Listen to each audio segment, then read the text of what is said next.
What's up, everybody? Russell of Ross Reviews here, and I'm back at it again with another video. And today, I'm going over Episode 1, Dragonstone of Season 7 of Game of Thrones. I thought this was a pretty good premiere episode. It's going to set up a lot of stuff for the next 6 episodes. I think they did a pretty good job of teasing each storyline and going over, the basic bits that we needed to know. So right off the bat, the cold open was cool. Arya finally got revenge for the Red Wedding that she's been searching for since it actually happened. Since she was actually there, so that was really nice to see that finally wrapped up. This scene also raises some really good questions about the Faceless Men to begin with. Like, what other magic does this encompass that, you take on the entire physicality of this person? Like, you not only take over their face, but you take over their height, their weight, their bone structure, all that other stuff. How long do you have to watch somebody before you can actually be them and, get their mannerisms down and stuff like that. I think those are the parts that didn't get answered while Arya was actually in Bravo, so I'm kind of fine with that. But, eventually we need to get some answers on how the Faceless Men work.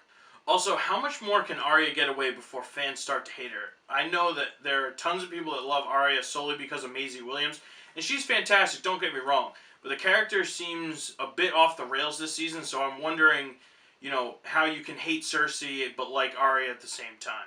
Actually, don't answer that because I know the answer to that question. That's pretty rhetorical. Next up, we get the White Walker scene. While super brief, it's super cool because they bring in, the whole, the enemy brings the storm, and that's also a callback to Hardhome where, you saw the avalanche first before the carnage came, so that was really nice. Also, white giants are always a win, and that's white not as in the color, but white as in dead people. They're spelled differently. And next up, Bran manages to creep Dolorous Edd the fuck out, even after all he's seen. I'm also surprised they didn't say, like, hey, I'm the brother of Jon Snow, like, where am I going to see him? But then I realized he's the three-eyed raven, so he knows that Jon's not there. If he knows about Hardhome and all that other stuff, he knows that Jon isn't there, but it would have been nice to have at least a mention that, Jon and Benjen are also related to. I know Dolorous Edd could put that together. He's not that dumb, but at least it would have made a little bit more sense since those two are directly tied to the Night's Watch and actually served with Dolorous Edd. Next up, we got Jon addressing the Northern Lords. They bring up the whole East Watch by the Sea type of thing, and that's when Tormund gets up and is like, we're the Night's Watch now, which I think is great. I've always kind of felt that that might happen eventually, whether it was a post-White Walker thing or pre-White Walker thing. So that's really nice to see. It's a very, very fitting that, the people that they didn't want to come in and all that stuff are now, like their first hope against, stopping the White Walkers. So that's a pretty nice turn of events. Sansa makes a really good point about, not giving, those castles back to the people that betrayed them. But at the same time, it should have been done privately. Like, that's the point that Jon was trying to make. It's like, hey, listen, that's great advice and you make a very good point, but that's not the place or the time for it. And that really kind of bugged me that she did it, but this is the, the setup that D&D are trying to go for, so it is what it is. Because next up, in the very next scene, they have a good talk and, Sansa's like, listen, you're good at this. These men follow you. And then she brings up, like, right afterwards, like, hey, you have to be smarter than Ned and Robb. Again, she makes a very valid point to Jon. But that would have been the time and place to make both points that she'd made. Privately, even if they were in the company of, say, Davos or Brienne or Tormund, as long as it's not all the lords, just a few people, those are when you should, question Jon and give him your feedback. Next up, Jaime gives Cersei some inconvenient truths about how, she only has about 3 sets of allies and it's not good. And Cersei's just like, YOLO. And I want to know how she's spinning the destruction of the Sept and that whole event. Because she says to Jaime, like, are you afraid of me? And he's like, should I be? So clearly he doesn't know it was her, because I understand he loves her, but I cannot expect in any capacity that Jaime Lannister, who killed the Mad King for wanting to kill the entire and destroy the entire city of King's Landing with wildfire and tainting his honor, I have zero chance in my mind that he would allow Cersei to do that and be completely fine with Cersei doing that. That's just completely ridiculous. So I really want to know how she's spinning that whole story. Maybe we'll get some answers to that soon. I have a feeling that maybe she's going to say, like, Tommen did it like a suicide bomb or something like that. I don't know.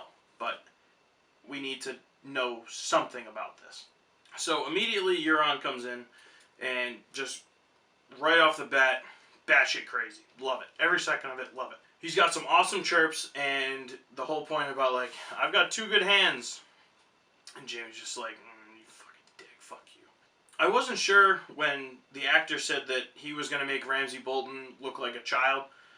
I wasn't sure how he was going to pull that off, but I see it now, and I'm totally digging this. And I love the line, "You murdered your brother. You should try it." Love that line. Absolutely fantastic, because it could go either way. It could go to Tyrion, or it could go to Jaime. So if there is no EDM version of this montage that Sam's going through, I'm going to be fucking pissed. It's been a week, guys. Like, get on that kind of stuff. The Archmage scene was pretty awesome because we get to see not everybody believes just what the books say, so that's pretty cool. And, you know, he makes some good points to Sam, like, hey, everybody thought the world was going to end at some point, and it didn't. I would have loved for Sam to challenge it and just be like, so just because it hasn't happened before means we're going to do nothing now? Something to that effect, I think, because at least that's what I thought. Like, hey, just because it didn't happen before doesn't mean it's going to happen this time. Like, we should still do something about it. Every other time that you've mentioned, someone still did something about it. So, at least try. And then we get some nice Tormund googly eyes, and we get some nice Peter Baelish being Peter Baelish, and Sansa just completely owning him with the best line ever. Honestly, it's a huge pet peeve of mine when someone always has to have the last word. Thank you, Sansa Stark, for giving me the best line to now use against those people. Now we get the scene with the Lannister men and Ed Sheeran's cameo, and I thought it was pretty cool.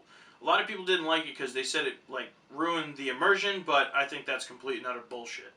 Maybe it's because I like Ed Sheeran and I like his music, but that's just me.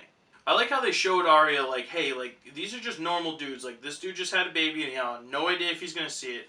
This dude over here misses his dad, just wants to go fishing all the time.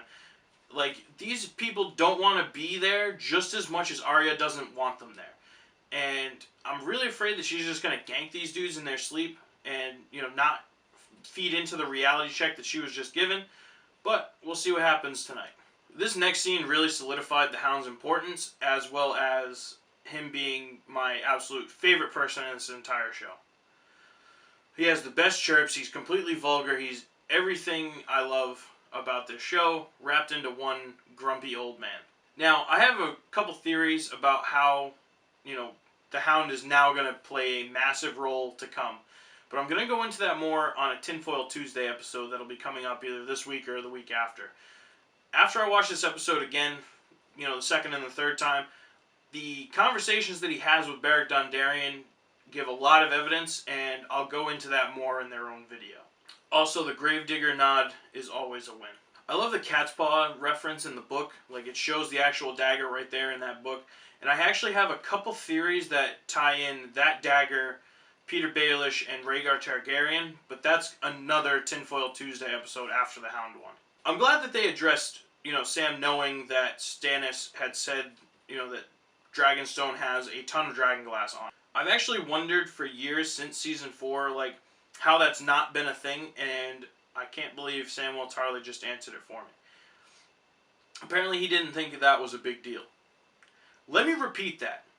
Samwell Tarly didn't think it was a big deal or that it was important that Stannis Baratheon told him that underneath Dragonstone there is a massive pile of dragonglass which he knows kills White Walkers that are the biggest threat to the entire continent. He didn't think that was important. Tarly, I'm knocking you a peg for that. I really am, bud. You disappoint me.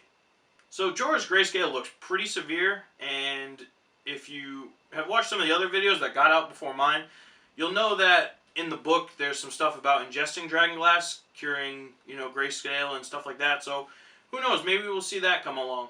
And on the final scene, we have Dany returning to Dragonstone finally after all this time. Now, if you're a book reader, this has been even longer in the making than if you just watch the show. So for you guys, I can only imagine how you feel. Now, for me personally, this scene was actually kind of ruined by the trailer.